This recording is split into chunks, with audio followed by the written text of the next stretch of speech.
ഇത് അർജുൻ വർമ്മയുടെ കഥയാണ്. ഒരു സാധാരണ ഗ്രാമത്തിലെ ബാലൻ. സ്വപ്നങ്ങൾ വലിയതായിരുന്നു. ജീവിതമെന്നാൽ അത്ര എളുപ്പമല്ലായിരുന്നു. അവൻ്റെ അച്ഛനൊരു പോലീസായിരുന്നു. ജനങ്ങളെ രക്ഷിക്കാനായി ജീവൻ പോലും പണയപ്പെടുത്തി. അന്നത്തെ ഒരു കലാപം അവൻ്റെ ജീവിതം മാറ്റിമറിച്ചു. അച്ഛൻ്റെ മരണം അർജുനൻ്റെ ഉള്ളിൽ ഒരു തീ കത്തിച്ചു. അന്നവൻ ഒരു തീരുമാനമെടുത്തു. ഞാൻ നിയമമാകും. അവൻ ദിവസവും പോരാടി, പരാജയങ്ങൾ ഏറ്റുവാങ്ങി. 2 തവണ പരാജയം, ലോകം പ്രശംസിച്ചു. പക്ഷെ അവൻ നിർത്തിയില്ല. അവസാനം അവൻ വിജയിച്ചു. അർജുൻ വർമ്മ IPS ആയി. ഇപ്പോൾ അവൻ നിയമമാണ്. ഭയമില്ലാത്തൊരു ഓഫീസർ. ഒരു കൊലപാതകം, ഒരു വലിയ മനുഷ്യൻ കൊല്ലപ്പെട്ടു. എല്ലാവർക്കും ആശയക്കുഴപ്പം. വാതിലടഞ്ഞ മുറി, പുറത്താരുമില്ല. പക്ഷെ ഒരാൾ മരിച്ചു. ഭിത്തിയിലൊരു അടയാളം, ഒരു രഹസ്യം, ഒരു സന്ദേശം. അർജുൻ നോക്കി, ശാന്തമായി. അവൻ പറഞ്ഞു, ഇതൊരു കൊലപാതകമല്ല. തകർന്ന ഘടികാരം, സമയം നിർത്തി. സംശയിതർ ഒരുപാട്, എല്ലാവരും ഒരുപാട്. എല്ലാവരും കള്ളം പറയുന്നു.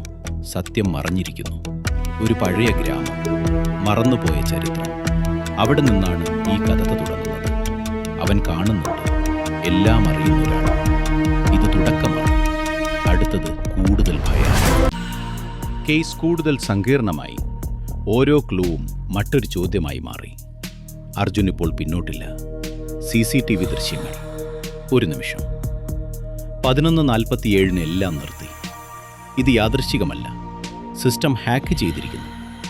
ഇത് സാധാരണ കൊലയാളിയല്ല. പദ്ധതിയോടെ പ്രവർത്തിക്കുന്ന ഒരാൾ. രഘവ് മേനോൻ. അവൻ വെറും ബിസിനസ്സുകാരനല്ല. അവൻ്റെ പിന്നിൽ ഇരുണ്ട രഹസ്യങ്ങളുണ്ടായിരുന്നു. ബിസിനസ് പങ്കാളി. അവൻ്റെ കണ്ണുകൾ കള്ളം പറയുന്നു. പക്ഷേ തെളിവുകളില്ല. ഭാര്യ. അവളെന്തോ മറയ്ക്കുന്നു. സ്നേഹമോ ഭയമോ? ഒരു ശക്തനായ രാഷ്ട്രീയ നേതാവ്. അവൻ സമ്മർദ്ദം ചെലുത്തുന്നു. കേസ് അടച്ചിടൂ. ഒരു ഗ്രടച്ചിടൂ. ഒരു ഗ്രാമം പൂർണ്ണമായും ഇല്ലാതാക്കി. അവിടെ നിന്നാണ് രഹസ്യം തുടങ്ങുന്നത്. അവനെല്ലാം നശിപ്പിച്ചു. ഒരു വയോധികന്റെ വാക്കുകൾ. സത്യം തുറന്നു. അർജുൻ കണ്ടെത്തി. അവൻ ഭൂമി കവർന്നവൻ. അനവധി ജീവിതങ്ങൾ തകർത്തവൻ. വീണ്ടും ഒരു കൊലപാതകം. അതേ അടയാളം. ഇതൊരു പ്രതികാര കഥയാണ്. മാധ്യമങ്ങൾ പൊട്ടിത്തെറിച്ചു. ജനങ്ങൾ ഭയപ്പെട്ടു. സർക്കാർ സമ്മർദ്ദം കൂടി. അർജുൻ മനസ്സിലാക്കി, ഇത് സാധാരണ കേസല്ല. ഇത് യുദ്ധമാണ്. അവൻ അടുത്താണ്. ഒരു നിഴൽ പോലെ. അവൻ കാണുന്നു, കാത്തിരിക്കുന്നു. ഒരു വലിയ സത്യം അർജുൻ കണ്ടെത്തി. ഇവനൊരാളല്ല. ഇതിന് പിന്നിൽ കൂടുതൽ ആളുകളുണ്ട്. അവനെത്തി. ഇനി നിഴൽ മാത്രമല്ല. ഇത് യഥാർത്ഥ കലിയുടെ തുടക്കമാണ്. ആ കണ്ണുകൾ. ഭയമില്ല, പകരം പ്രതികാരം മാത്രം. 2ാമത്തെ കൊലപാതകം.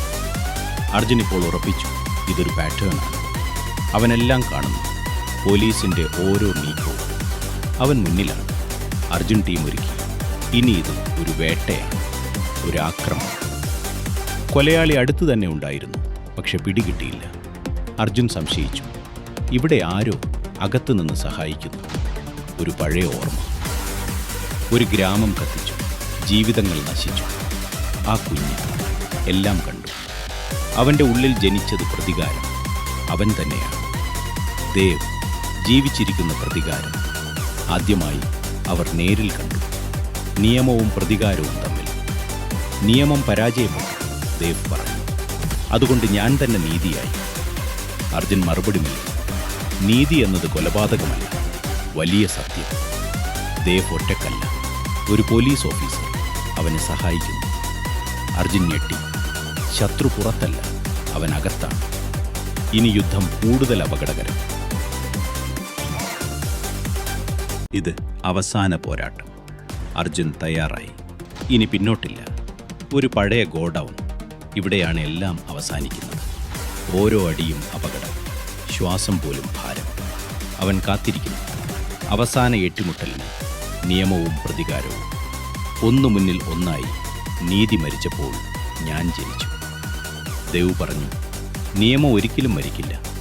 അർജുൻ ഉറച്ചു പറഞ്ഞു. പിന്നിൽ നിന്നൊരു ശബ്ദം. വിശ്വാസഘാതം. അവൻ്റെ തന്നെയാണ് ശത്രു.